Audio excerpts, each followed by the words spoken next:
that. Ms. Hinson. Thank you, Mr. Chair, and such powerful stories we've heard here tonight, and I have no doubt that this will be the first of many conversations that we have, not just as a committee, but as a Congress, about how tainted our supply chain has become because of the CCP's truly abhorrent use of Uyghur slave labor and acts of genocide against the Uyghur people. It's frankly disgusting and heartbreaking.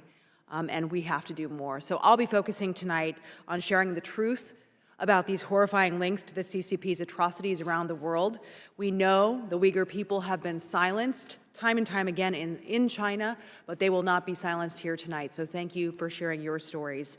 And before we get to our witnesses tonight, my questions, I'd like to share some truly disturbing and eye-opening videos from Radio Free Asia journalists. They are sharing their stories of how the CCP directly targeted them by framing them as terrorists, keeping detailed and often falsified information about them and their families, and in many horrifying cases, detaining their families as well. So I'd like to, Mr. Chairman, if we can play that video. The clerk will play the video. My name is Gulchehra Khoja. I'm a journalist at Radio Free Asia. As a journalist, for simply doing my job, the Chinese government has sent at least 24 members of my family to the concentration camps and accused me of being a terrorist and put me on their wanted list. Just because we have worked to expose the abuse that by CCP, me and my colleagues at Radio Free Asia becoming a target of an authoritarian regime. My name is Mehmet Janjuma. Because of our work at RFA, our families in China have been persecuted and imprisoned. Recently leaked Chinese police documents show that at least 29 of my immediate and extended family have been profiled or detained. I learned that all 3 of my brothers were taken to the camps at some point, and one of them has been sentenced to 14 years in jail for merely receiving my phone calls. My relatives are demonized, targeted, and persecuted purely because of their connection to me. The guilt that I feel haunts me every day. But I know, maybe because of this heavy price, that my work as journalist. His work does matter. And what a haunting thing to say that guilt haunts him every single day because of what's happening to his family. As a former reporter, seeing and hearing about the CCP's silencing of independent journalists and their families is like truly watching a dystopian horror story play out, but it's not a story, it's real.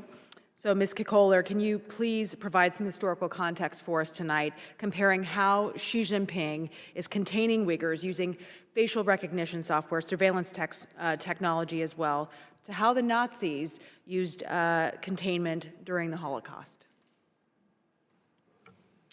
Thank you so much for your question and also just for sharing the stories of many of our colleagues. You know, I think that it's really important as an institution, what we try to do is we try to draw the lessons from the past and apply them to the future so that we can hopefully prevent these crimes from occurring. Tragically, what we're doing right now is we're talking about crimes as they are actually ongoing. I think when we think in the Holocaust context, yes, technology was used.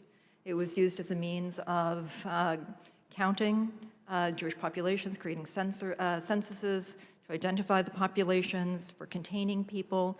But it's very hard to draw comparisons because each situation is so different and so unique.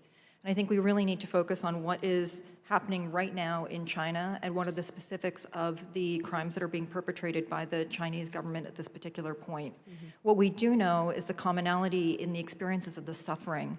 We know what it feels like, and so many of the Holocaust survivors that have spoken to our Uyghur partners and have participated in events talk about the pain of what it feels to be separated from their loved ones. Though we span 80 years, that is the tie that binds, because that is something that people understand just so intimately on such a human level. Yeah. And absolutely, we heard tonight our witnesses describe them being called by numbers, right? And you talk about the similarities there between those situations. With the few moments we have left, Dr. Zenz, can you react to the videos that I shared here tonight and just provide your perspective as someone who's an expert on victimization under communism, which is exactly what we saw? So one of the strategies, and probably a reason for the scale of the mass internments, is the guilt by association. And we've had the testimony of, detaining family members, punishing individuals by detaining others, and we have horrific incidents where the parents of Uyghur dissidents or Uyghurs in exile were paraded on Chinese state television denouncing their children for advocacy on behalf of the Uyghurs. And I think that's one of the reasons why we have this incredible scale also for the detention by guilt by association. Thank you, Dr. Zenz. I yield back, Mr. Chair. Thank you.